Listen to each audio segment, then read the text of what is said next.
Hello, everyone, and welcome to The Spiritual American. My name is Dr. Ann O'Hare, and I'm your host. And today we are going to be talking about facing anxiety. And the thumbnail says it's confronting the bully or standing up to the bully. And I'm going to call anxiety a bully. We're going to be looking at it that way today. We're also going to be looking at what is anxiety and get a little sense of what's going on about it, and then how to stand up to anxiety. But before we get started, if you like this content and you enjoy it, please consider sharing, and subscribing. I really appreciate everyone who's listening. I'm hopeful that this content makes a difference for others. So please consider also sharing with your family and friends as well. Thanks again for being with us. So, anxiety.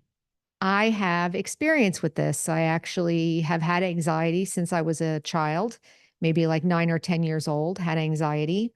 And I have, I'm going to be talking about it from my own experience. I'll tell a story about it too.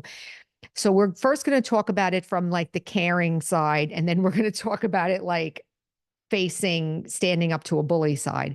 So, from the caring side, first I'll give a definition of how I understand anxiety to be.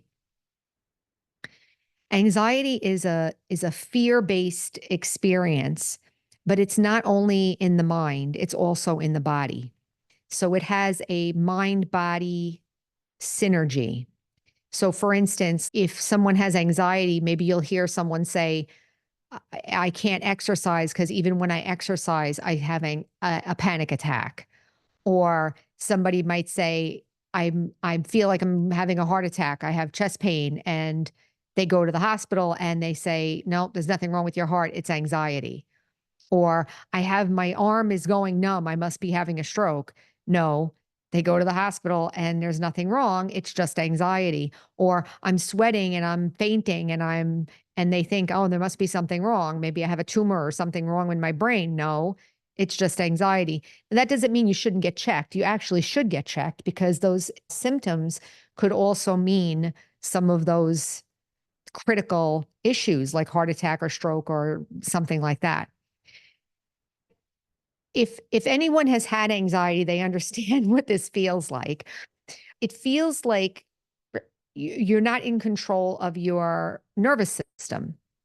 So the body will be on fire of nerves, maybe chest. For me, it was chest pain. Maybe some people get headaches. Maybe some people get shortness of breath or tremors or sleep disturbances or things like that. And then and then the doctor says, no, there's nothing wrong with you. It's just anxiety. So I'm talking about the physical part. Now let's talk about the mind. So what goes on in the mind when all this is going on in the body? Well, the mind usually starts creating some kind of thinking, some kind of fatalistic, scary, doom kind of thinking, worry about survival.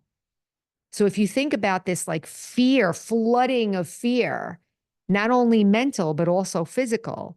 And then there's this fear, like, am I going to survive? Something's wrong. I'm going to die. I'm going to have a heart attack. Okay. So I'm sharing that because maybe some of you out there don't have anxiety and don't know what it's like. But you can imagine, just from what I just described, that it's a pretty disturbing experience. Anxiety does run in families. So it's not like you failed if you have anxiety. Some people, I don't know, any disease, people can have a negative attitude about it, right? Like looking at maybe somebody who's an alcoholic and seeing them as like having no willpower or something like that. There has to be an understanding that if anyone is in their power, they wouldn't ask for that disease, right? So it's not like they're asking for it or they don't care or something like that. So everyone, I'm going to say, who has anxiety doesn't want it, but they're dealing with it. It's kind of like diabetes. Diabetes, you get diabetes, it doesn't go away. Your body is predisposed for that imbalance and it stays there. So I wanted to say that because I feel a lot of compassion for people who have anxiety. It's not an easy thing to get over.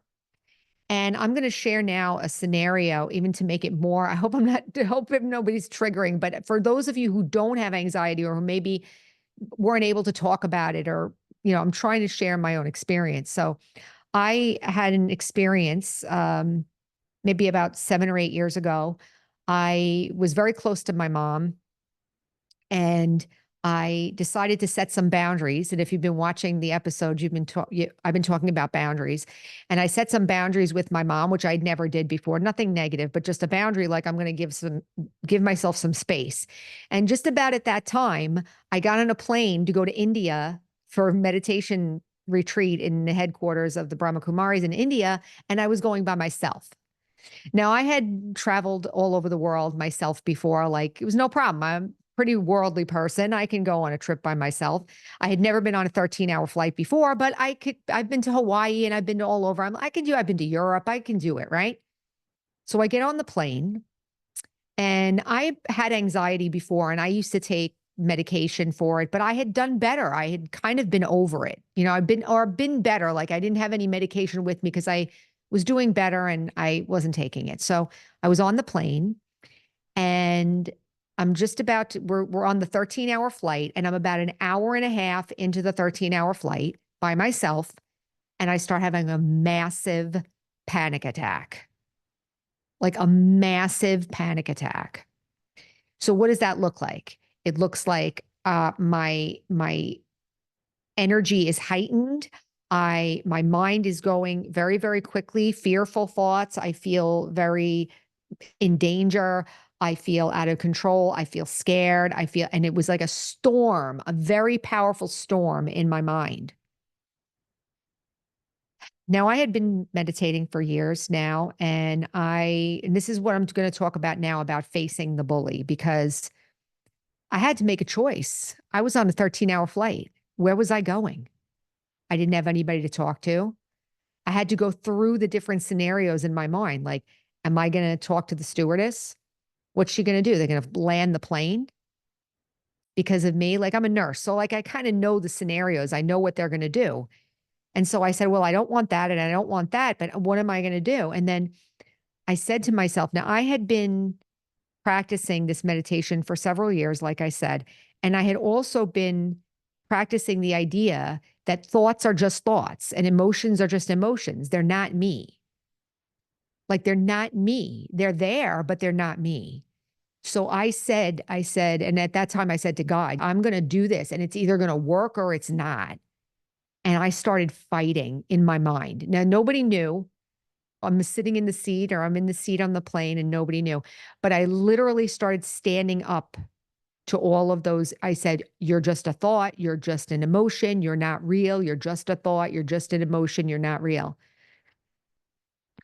And what happened was, I got through the flight, and I got off the flight, and I ended up on the phone with my friend, my good friend, and he stayed with me. And where am I going to go? I'm sitting in wherever, Abu Dhabi, and I'm sitting waiting for the connecting flight. Nobody to talk to, nobody's there. And I just kept talking to my friend on the phone. And then I just somehow made it to the headquarters. And then I was in such a panic. Still, it lasted for like 3 more days, but I had a friend there that helped me there too. Like, she helped me get up and helped me like get up, get dressed. When you have anxiety, it wants to freeze you. It wants to stop you from moving. One of the things you can do is just keep moving. But in this case, I'm talking about like facing internally. I told myself, if I get through this, it will never be this bad again, because I stood up to it. It will never be that bad again. And I can tell you that it never was that bad again. Every one of us is different, and every one of us is unique. That's my story. And the reason why I told the story about my mom was because I think that was a trigger for the panic attack. There could be plenty of triggers. It could be an emotional trigger. It could be a relationship trigger. It could be a physical trigger. I was talking to a therapist one time. She goes, you could change your diet and have a panic attack. I was like, are you kidding me? What it means is that my mind and my body, my system, is very overstimulated and oversensitive. So as I continue to work on the kind, compassionate side of things, right? Like, I'm taking care of myself and I'm doing what I have to do and whatever. But then also I have to be able to set a boundary too, and be able to show that the knowledge that I understand that the feeling is not me and the thoughts are not me and the body is doing what it's doing, but I am not going to be destroyed because of something that I have going on in my body and my mind. That's standing up to the bully. And I'm not saying we have to do that all the time, but there are times where it feels so helpless, right? Like anxiety can make you feel so helpless. And at those times, like, don't let it make you feel helpless. Get up and walk, do something, move. I had a situation today that I started reacting to an interaction I had with someone, and I started feeling bad inside. This wasn't really anxiety, but it was an emotional state, right? I started feeling a little bad about something, about myself or about the situation. And then I started not wanting to do what I had to do today. Look at how it works. As soon as the anxiety gets in or the negative self feelings get in, all of a sudden I stop wanting to do things. I say, I don't want to do this. I don't want to do that. It's like to go against that, do it anyway. I remember many years I would hear psychologists say things like, take a walk, do this, do that. None of that ever worked because maybe I wasn't ready for it. Maybe it does help some people, but it didn't help me because it wasn't addressing for me this what the problem was. And the problem was I felt helpless. And taking a walk didn't feel like it was going to make me not feel helpless. But I'm telling you all now who are listening to me, depending on the situation, sometimes we got to take care of ourselves, like being, like I said, like in the nice side of things. But sometimes we have to be on the firm side of things. And don't be afraid to be firm. If you have a feeling of anxiety or whatever, I have another example. I have a friend who was supposed to go on a flight to Europe and she had an anxiety attack. And she called me the next morning and said, I missed the flight. And now I missed the flight yesterday. I rescheduled for today. And now I have to be there in an hour and a half. And I'm still in bed. I can't get out of bed. Now, for those of you who have anxiety or depression, maybe you can understand what this feels like. She was actually frozen in the bed. So I was firm with her. You have to know when to use the right tool, when to be nice and kind and calm and taking care like a mom, and when to be like, let's say, like a dad or like the more firm. And I said to her, I said, get up, get dressed, and go. Because if you don't go on this trip, this thing won. Don't let it win. You're going to be fine. Take your medicine. Like she had medicine. I said, take the medicine right now. Get up, get dressed, and call me back in 10 minutes. Call me back in 10 minutes. Like I stayed with her all the way to get her to the airport. See, I'm getting emotional as I'm sharing this because there are going to be moments in life where we actually need help. And anxiety is, you need help. You need help. You either need to be cared for or you need firm assistance, companionship, and guidance. But either way, take care of it and work with it. And for me, I guess after that 6 years of not having any anxiety and then having it come back suddenly for no reason whatsoever, I mean, it came out of the blue. I actually went to therapy a few times afterwards to check because I wanted to know why it came back. And the therapist said to me, it can come back at any time. And for the first time, I realized I had thought that it was gone for good. So I'm telling you what I told myself. I've accepted that this is a mind-body potential that I have here. But I now have the tools and I know what I need to do. I need to take care, be kind, or be firm, and then take my medication if I need it. Right now, I'm not taking any medication. That doesn't mean that I won't in the future, but I don't I'm hoping that I won't, because I'm doing meditation. I'm working on the spiritual side of it, which is continue to meditate and continue to realize that you're not your thoughts. You're not your emotions. That doesn't seem like a big deal as I'm saying it, but it's a huge deal in these moments. When I practice meditation and I practice understanding and observing my thoughts and knowing that my thoughts are not me, then I have the power to do what I did on that plane. For those of you who have anxiety, you know what a big deal that was. And you know what a big deal it is when you can't get out of bed and can't, and when you've been defeated because you got stopped from doing something. So I hope this is encouraging to some of you who are out there.